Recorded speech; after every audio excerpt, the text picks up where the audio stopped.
Más de Uno Puertollano con Lorena Sánchez.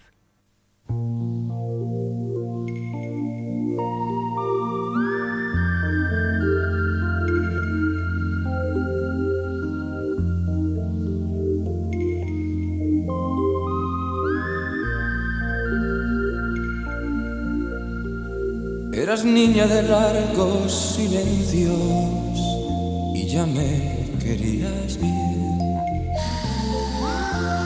Tu mirada buscaba la mía, jugabas a ser mujer. Pocos años ganados al tiempo, vestidos con otra piel. Y mi vida que nada esperaba, también te quería bien. Te extrañaba ya tanto que al no verte a mi lado ya soñaba con volverte. Bueno, pues como siempre, viernes, primer viernes de marzo, día 1, y tenemos pues a Camilo con nosotros para ver si terminamos el tema con el que llevamos pues 2 semanas, me parece, ¿no? Bueno, no, en realidad con este tema no llevamos sino como 15 minutos. Bueno, es verdad. Menos, o 5 minutos, porque habíamos estado hablando de la menopausia en el programa pasado. Lo que hicimos fue un puente para vincular la menopausia y la menarquia, ¿sí? Porque su aparición temprana o su aparición tardía parece que están vinculadas de alguna manera, que no sabemos todavía con exactitud cuál es, pero sí sabemos que hay un vínculo, y también sabemos que hay un vínculo con la aparición o desaparición, o la susceptibilidad a tener o a no tenerla, o que sea más grave o sea menos grave ciertas enfermedades como el EPOC, ¿no? Y entonces, pues por eso tuvimos aquí el concurso, ¿no?, de personas que han vivido la menopausia y personas que están por vivir la menarquia, para tener como una especie de, digamos, de test, ¿sí?, para saber en dónde estamos parados, ¿sí? Y entonces hablábamos, por ejemplo, que mi nieta, que está a vistas de empezar con la pubertad, ¿sí?, pues sí que tiene alguna información. Y mira que mi hija se ha preocupado en que tenga información. Y aún así, lo que podíamos testar ahí era que su información no era, digamos, clara y difundida, sino era difusa, ¿no? Entonces dije yo, bueno, no está de más que intentemos profundizar un poco en este punto, porque pubertad y menarquia en las mujeres, además que mira que descubrí una cosa que se llamaba la espermaquia, ¿no? Y la menarquia, que en las mujeres es la aparición de la primera regla, la espermaquia es la aparición de la primera eyaculación en un muchacho, ¿no? Pues tenía ciertas connotaciones muy importantes. Y esas connotaciones evidentemente van vinculados a una palabrita a dos, la regla, ¿sí? Y es que la regla tiene una connotación social, cultural y religiosa que es muy importante, ¿no? En los países católicos, el hecho de tener la primera comunión marca un hito en tu vida, ¿sí? Ya sabes, tienes que disfrazarse de marinerito, las otras de princesitas, es casi como si se prepararan para una boda, sí, con Jesucristo y todas esas historias, ¿no? Entonces marca un hito no solo social para esa persona, sino emocional para esa persona. Pues la menarquia también, ¿sí? Entonces el problema es que, fíjate, me encontré una frase que a mí me parece extremadamente confusa, ¿sí? Y es que hoy en día, la frase es así: hoy en día se trata con mayor naturalidad.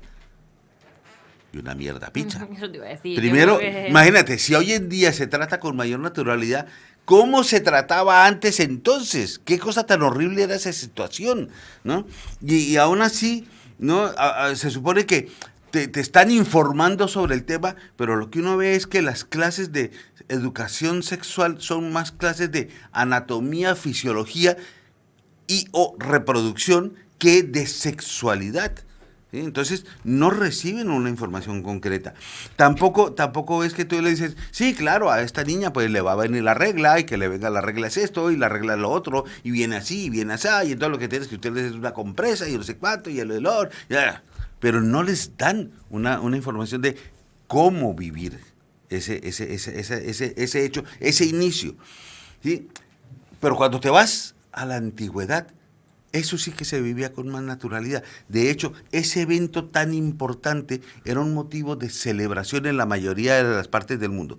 Y digo la mayoría de las partes del mundo porque hay una base que dice el 12% de las culturas lo veían mal, como una cosa mala. Vaya. El 12%. Hombre, la jodienda es que nos ha tocado vivir en una cultura de ese 12%, porque la cultura judeocristiana y todas las que se derivan de ellas, ¿sí?, viven eso fatal. Sí, acuérdate de ese chiste, ¿no? Después de que Eva hizo pecar a Adán, entonces Dios le dijo, lo pagarás con tu sangre. Y ella le dijo, ¿lo puedo pagar en módicas cuotas mensuales? ¿Sí?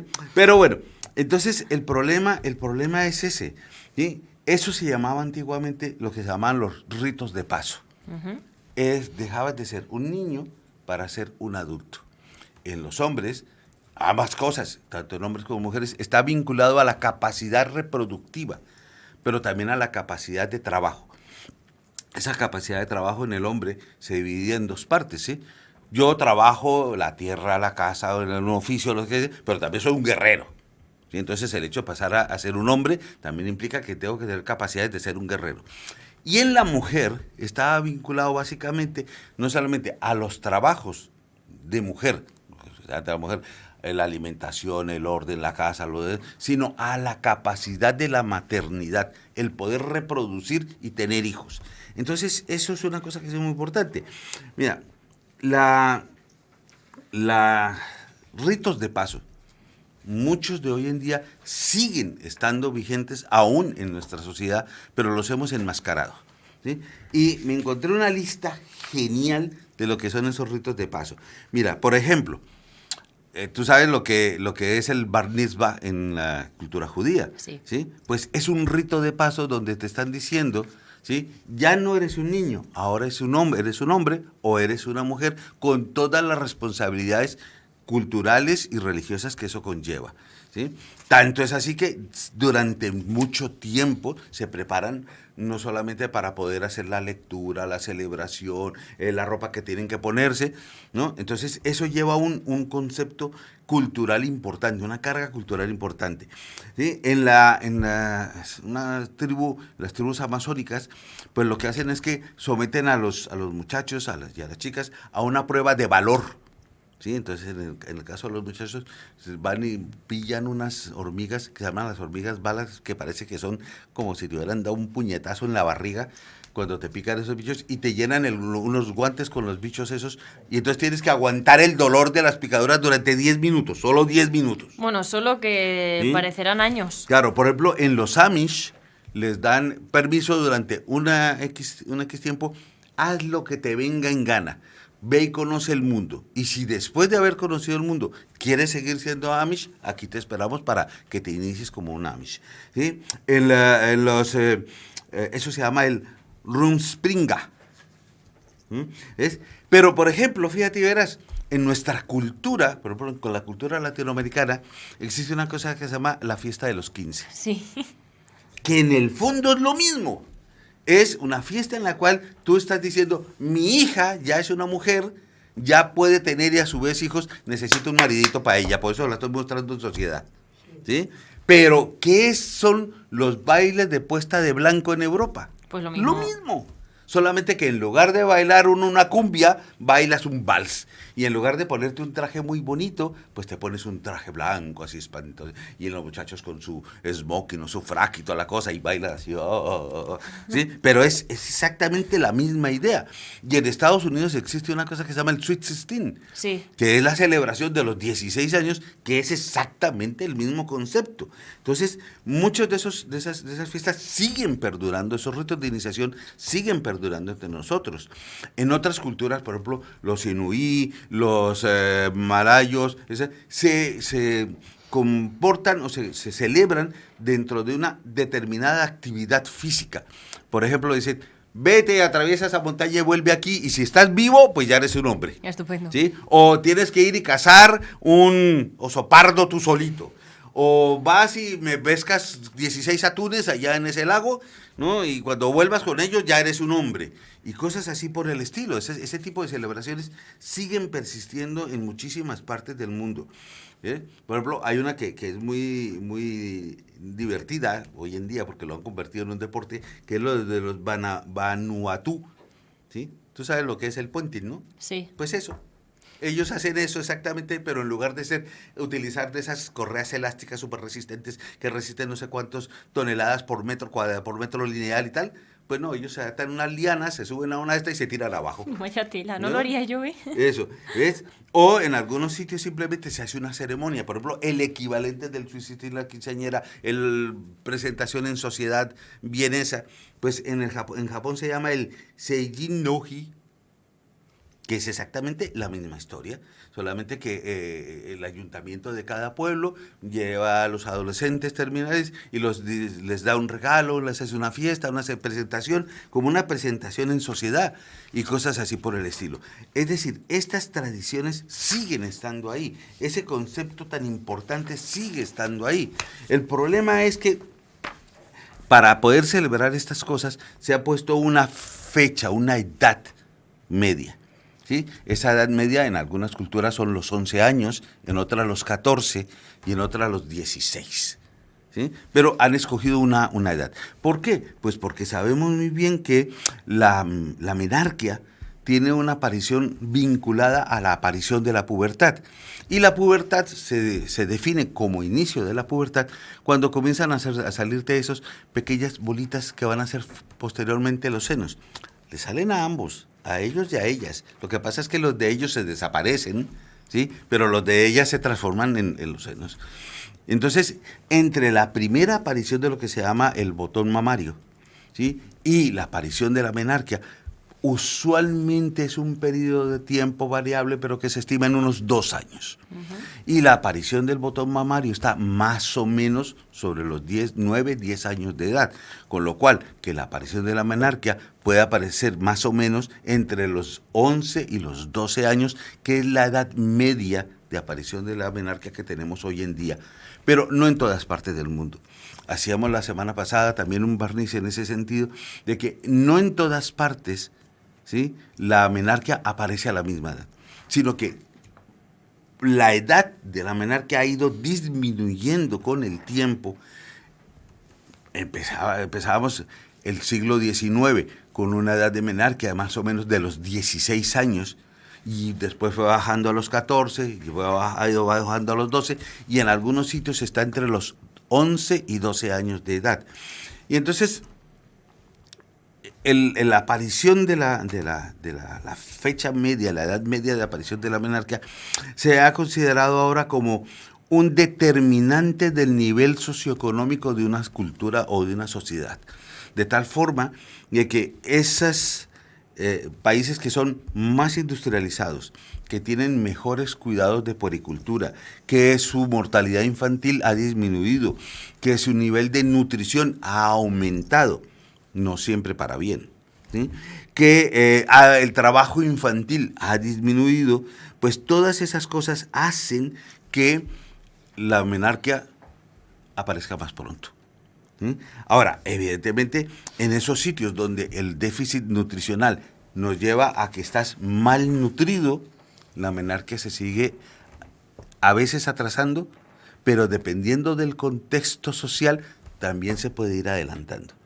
Pero en los países industrializados, donde se supone que la cosa debería ir guay, pues resulta que el déficit nutricional está en el sobrepeso y obesidad. Acuérdate que la estadística nos dice que hoy 1 de cada 4 niños o tiene sobrepeso o está obeso. Con lo cual eso va a significar que vamos a tener un adelanto en todo el proceso de la pubertad, con lo cual va a llevar a un adelanto en las niñas, a un proceso del adelanto de la menarquia también. Ahora, uno llega y dice, bueno, vale, empieza la pubertad, unos 2 años después empieza a llegar a la menarquia, y entonces se dice, ¿y esto cómo funciona? ¿Sí? Pues esto parece ser que funciona desde que eres una persona recién nacida. Cuando el bebé nace, si te das cuenta, vas a percibir que tiene unos pequeños botones mamarios, ¿sí? Que desaparecen en unas pocas semanas. En las niñas puede aparecer un pequeño flujo vaginal, que es normal. ¿Sí? Y en los muchachos vas a ver que el escroto está más pigmentado de lo que se hubiera esperado para ese momento, que también va a desaparecer. ¿Sí? Y es porque en el momento de nacer, la hormona liberadora de la gonadotrofina, que es la que se encarga después de estimular todos los procesos de crecimiento y los procesos hormonales, está elevada. Es lo que algunos han llamado la mini pubertad. ¿Sí? Que aparece durante unos días, desaparece en unas semanas. Pero es que esa misma hormona, la liberadora de la gonadotrofina, es la que se encarga de estar vigilante durante toda la vida para decir, ha llegado el momento de que empecemos la pubertad. Eso es como si estuviera así en una montañita mirando el espacio infinito hacia lo lejos y diciendo, vienen, ¿no? Cada cierto tiempo lanza un pulso, y ese pulso espera una respuesta hormonal de otras sustancias. Cuando esa respuesta hormonal cambia, le dice, ahora sí, ya podemos empezar con todo. Y ese pulso, pues empieza por una cosa que usualmente lo que llamamos el eje hipotalámico hipoficiario, que es lo que va a hacer que todo se libere. Los médicos nos tendemos a complicar la vida enormemente, porque antes tú decías, pues bueno, tienes esta hormona estimula en el hipotálamo va a estimular la hipófisis va a liberar las hormonas y ya, se acabó el cuento, ¿no? Pero resulta que ahora la cosa así no es como tan fácil. Resulta que eso también está determinado por factores genéticos. Se han descubierto que hay factores genéticos que están, como digamos, en vigilancia y otros inactivos, y después pasan de estar en vigilancia a activos, ¿no? Y hay una serie de factores genéticos que están correlacionados o vinculados tanto para determinar la aparición de la menarquia como para determinar la aparición de la menopausia. Eso, de alguna forma, está condicionado, que se estimulen, está condicionado por 4 factores muy sencillos. Por un lado, pues el factor genético que ya traes por sí, el factor sociocultural que puede influir en que aparezcan o desaparezcan la activación de estos genes, los factores ambientales. Fíjate que la contaminación ambiental hoy en día se ha producido como un factor importante en la activación o desactivación de estos genes. Pero otro que también es lo que se llaman los factores epigenéticos. Los factores epigenéticos es una activación de genes no vinculados a cambios del ADN, pero sí vinculados a eventos socioculturales. Es decir, un ejemplo, tus abuelos eran gorditos y como eran gorditos, tus padres resultaron también ser gorditos por un efecto cultural familiar. Pero sus hijos pueden resultar gorditos porque de alguna manera se ha escrito en los genes de tus padres que tú seas gordita. Eso es más o menos la epigenética. Y entonces ahí es donde la cosa se nos complica un montón. ¿Por qué? Porque esos pulsos hormonales que va mandando están preguntando siempre 2 cosas. La primera, ¿estás grande? La segunda, ¿tienes grasa suficiente? ¿Por qué? Porque si no estás lo suficientemente grande, tu cuerpo no va a ser capaz, en el caso de la mujer, de poder tener un bebé. Pero si no tienes grasa suficiente, no vas a tener energía de reserva suficiente para poder tener ese bebé. Entonces, continuamente llega lanza un pulso, el pulso le activa un gen que por aquí lo tengo apuntado, que tiene un nombre hasta raro, el CIRT, mira, se llama así, el CIRT1, ¿sí? El CIRT1 le pregunta, ¿ya está la cosa bien? Y entonces le contesta otra que se llama el KIS1, ¿no? Y le dice, pues sí o pues no. Y entonces el KIS1 sabe que sí o que no, porque ha recibido a su vez un impulso de otra sustancia que se llama la leptina. Y la leptina se produce en la grasa corporal. Cuando tienes poquita leptina, pues el KIS1 dice, aquí todavía nada. Cuando tienes, la leptina va subiendo a lo largo de la vida, el KIS1 dice, pues sí, ahora sí, entonces yo también soy más. Y entonces al estar el CIR 1 le dice al CIR 1, ya somos muchos. Entonces el CIR 1 dice, vale, empecemos la pubertad. ¿No? Se ha determinado que la medición periférica de la leptina podría ser un buen método para determinar no solamente cómo va el desarrollo de la pubertad en una persona, sino para cuándo más o menos podía llegarle la menarquia. Eso no, tampoco es para que te digan el 14 de febrero a las 7 de la tarde. No. Justo ahí. Ahí tampoco llegamos. ¿Sí? Pero el problema grave es que si estás muy flaca, ¿sí? Puede ser que tengas mucha grasa escondida dentro de las vísceras y la leptina subir, y entonces se adelanta la menarquia. Pero si estás gordita, seguro que vas a producir más leptina, con lo cual también se adelanta la menarquia.